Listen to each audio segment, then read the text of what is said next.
सबसे पहले भगवान के चरणों में मेरा प्रणाम, माता जी के चरणों में मेरा प्रणाम। जो लीला का वर्णन मैं आज करने जा रही हूँ वो इस किताब भगवान श्री योगीराम सुरतकुमार की संक्षिप्त जीवनी में इसका वर्णन है। इसमें बताया है कि 1990 में भगवान जब अल्सर से पीड़ित थे तो उस समय उनकी हालत ऐसी थी कि वो दर्शन नहीं दे सकते थे लोगों को। तो बहुत सारे लोग निराश होकर जाते थे, हजारों की संख्या में लोग आते थे पर उनके दर्शन नहीं कर पाते थे।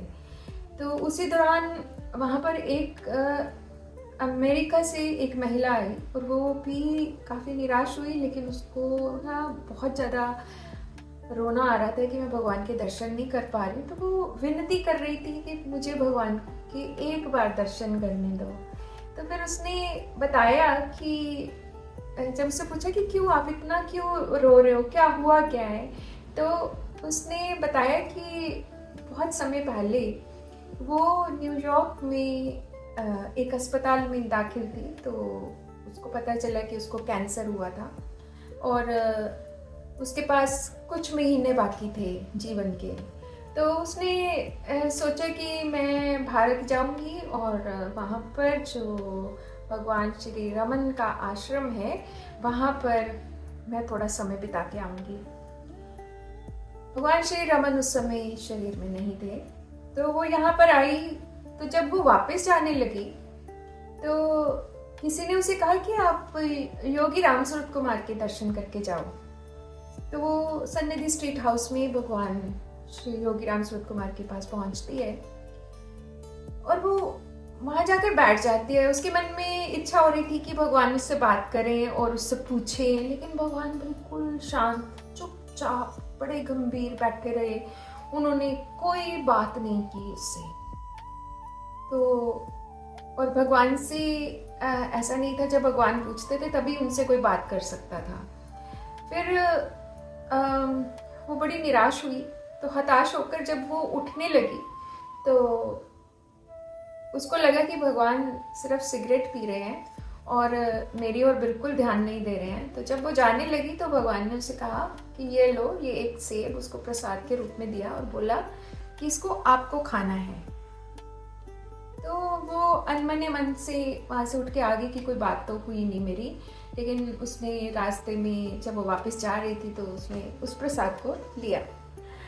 अब जब वो वापस अमेरिका पहुंचती है तो वहाँ पर अस्पताल में, अब क्योंकि कुछ ही दिन शेष थे तो उसके कुछ चेकअप वगैरह होने थे, तो वो अस्पताल में जाती है। जैसे ही उसके टेस्ट होते हैं उसका सारा उसको पता चलता है तो डॉक्टर और वो सभी एकदम हैरान हो जाते हैं कि उसको कैंसर का नामो निशान तक नहीं है। तो फिर उसके दिमाग में आया कि अरे ये कैसे हुआ। फिर उसके दिमाग में जरूर ऐसी घटना घटी होगी कि जो उसने सेब खाया है भगवान क्या कर रहे थे।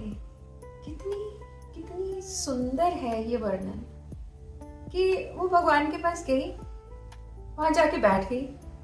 भगवान ने उसे बात तक भी नहीं की, उसको सेब दिया, उसने सेब खाया और उसका कैंसर ठीक हो गया।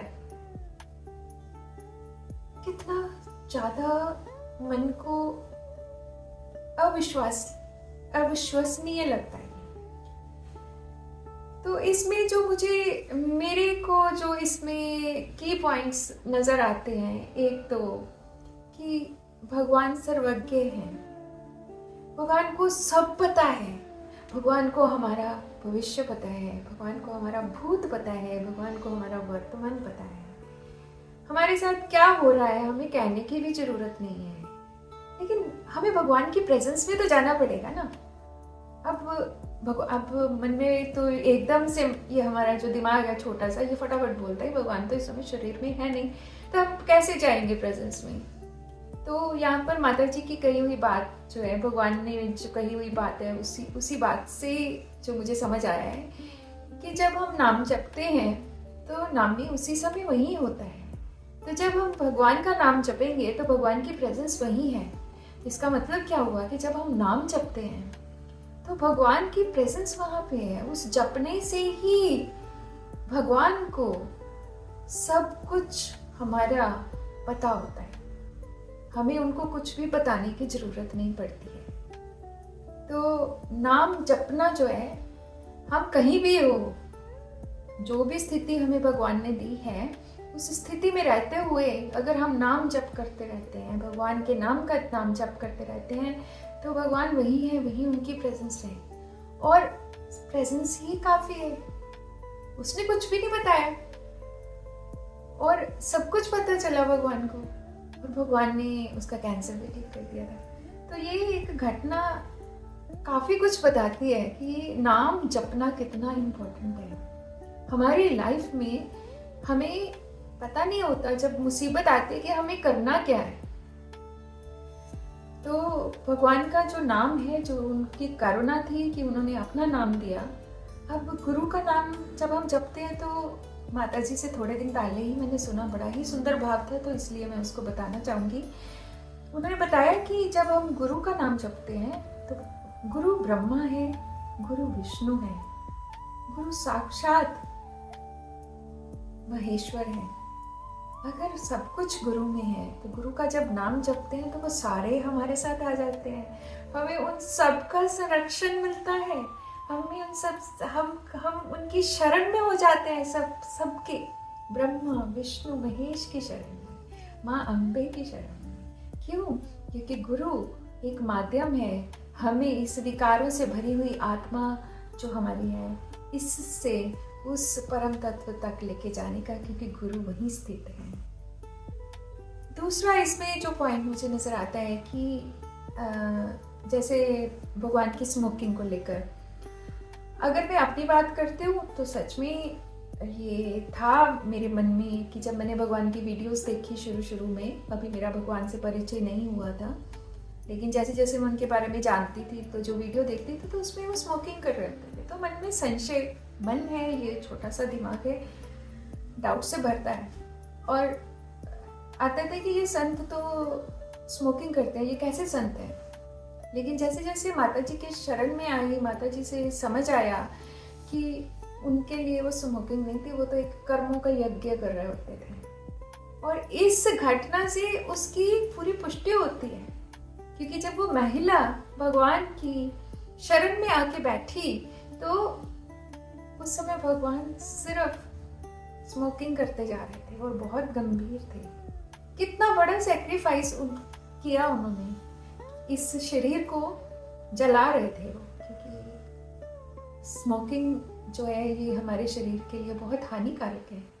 तो लेकिन वो अपने शरीर के भाव से नहीं करते थे, वो हमेशा जो सामने बैठा हुआ है उसको कैसे मदद कर सकते हैं वैसे करते थे। और दूसरा, स्मोकिंग से तो जब उनका परम तत्व से मिलन हो गया, जब वो परम तत्व की उनको प्राप्ति हो गई, उसके बाद वो वहाँ से हट ही नहीं पाते थे। तो परम पिता ने, इसी किताब में मैंने पढ़ा तो मेरा मन बहुत मेरे मन में बहुत ज़्यादा आदर के भाव आए कि परम पिता ने उन्हें खुद कहा कि भगवान जो है वो इस संसार में लोगों के भले के लिए, उनके साथ काम करने के लिए उनको इस स्मोकिंग का सहारा लेना होगा, इसलिए उन्होंने स्मोकिंग शुरू की थी। तो जो संत होते हैं, हम उनकी गहराई को नहीं समझ सकते हैं, इसलिए हमारे मन में कभी भी किसी भी संत के लिए कोई दोष ना आए, ना ही हम किसी को जज करें। इस कहानी से हमें ये शिक्षा भी मिलती है। तो ये एक छोटा सा प्रयास कि जिसने मेरे जीवन की शैली को भी बदला, कि हमें संत जो कर रहे होते हैं, संत की किसी भी बात को हम अपने मन में ना लाएं, कोई दोष ना लाएं अपने मन में उनके प्रति, क्योंकि उनकी लीलाओं को वही जान सकते हैं, हम नहीं जान सकते। और दूसरी बात कि जैसे मैं भी अब हर समय आश्रम में नहीं रहती हूँ, कितना सुंदर लगता है आश्रम में, लेकिन जहाँ पर भी मैं हूँ, अगर मैं उनका नाम जप कर रही हूँ तो वो मेरे साथ हैं। मैं उनको याद करती हूँ, मैं उनकी कहानी के बारे में पढ़ती हूँ, तो वो मेरे साथ हैं। लेकिन सबसे बड़ी बात है उनका नाम जप। तो इसी भाव के साथ योगी राम सूरत कुमार जो है, उनकी असीम करुणा है कि उन्होंने अपना नाम दिया इस जग कल्याण के लिए, लोगों के भले के लिए। योगी राम सूरत कुमार, योगी राम सूरत कुमार, योगी राम सूरत कुमार। जय गुरु राया।